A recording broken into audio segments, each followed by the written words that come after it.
ये सूतक काल में किस तरह पूजन वर्जित है ये आपने पूछा। तो धर्म सिंधु कहता है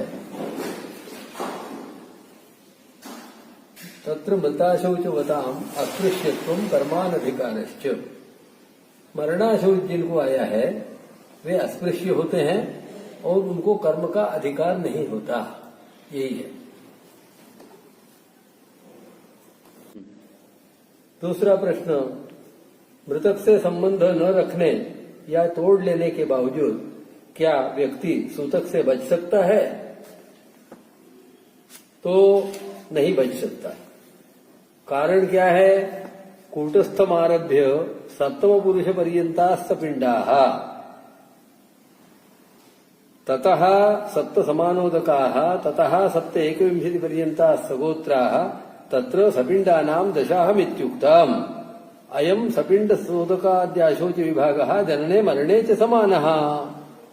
इस हिसाब से मूल पुरुष से 7 पीढ़ी के अंतर्गत आने वाले कोई भी हो, जिनका संबंध हो या संबंध बिगड़ा हो और कोई न मानता हो अपना संबंध, तो भी आशोच नहीं उसके मानने न मानने से दूर होता है।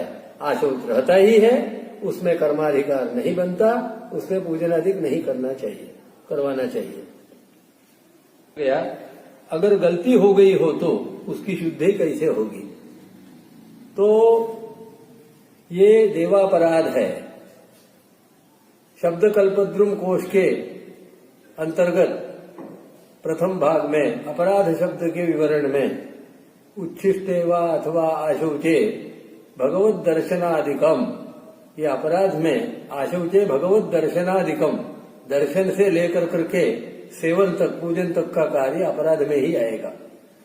इस अपराध के परिहार में फिर जब कुछ उपाय करना हो तो है शीर्ष पंचरात्र आगम में पुनः प्रतिष्ठा बतलाते हुए यह कहा अपुण्य जन संस्पृष्टा, माने अपवित्र व्यक्ति के द्वारा स्पर्श हो जाए तो संप्रोक्षण विधि करना और पुनः प्रतिष्ठा करना, ऐसी 2 व्यवस्था दी है और प्रायश्चित्त करना चाहिए। उसी के अंतर्गत आवश्यक होने पर संप्रोक्षण विधि और शांति होम करना पड़ेगा, तब जाकर के देवकला का पुनः प्रतिष्ठापन होकर करके जन कल्याण हो सकेगा। अन्यथा शुद्धि न होने के कारण देवता का कोप और उस अपराध के कारण होने वाली क्षति के लिए तैयार रहना पड़ेगा। ऐसा ही है, इतना ही कह सकते हैं। अगर गलती हो गई हो तो उसकी शुद्धि कैसे होगी, इस पर यही कहना है आशौचे भगवत दर्शनादिकम।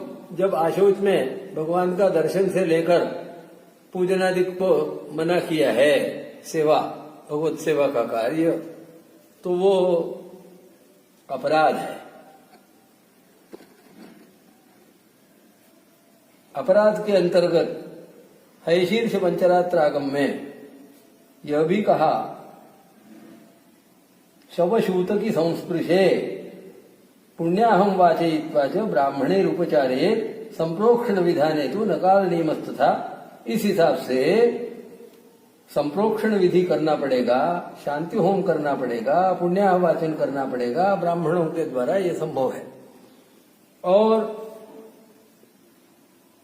नहीं करते हैं तो देवकला कुपित होने के कारण उसका परिणाम जो है सभी को भोगना पड़ेगा, राष्ट्र के लिए हानिकारक है। इसलिए ऐसे स्थल में ज्ञात होने पर उसका करना चाहिए, पुनः प्रतिष्ठा भी करनी चाहिए, ऐसा भी है। किंतु पुनः प्रतिष्ठा करना शक्य न हो तो संप्रोक्षण विधि से भी शुद्ध करके और अपराध क्षमापन कर करके आगे का कार्य करना श्रेयस्कर होगा। ये हमारा मत।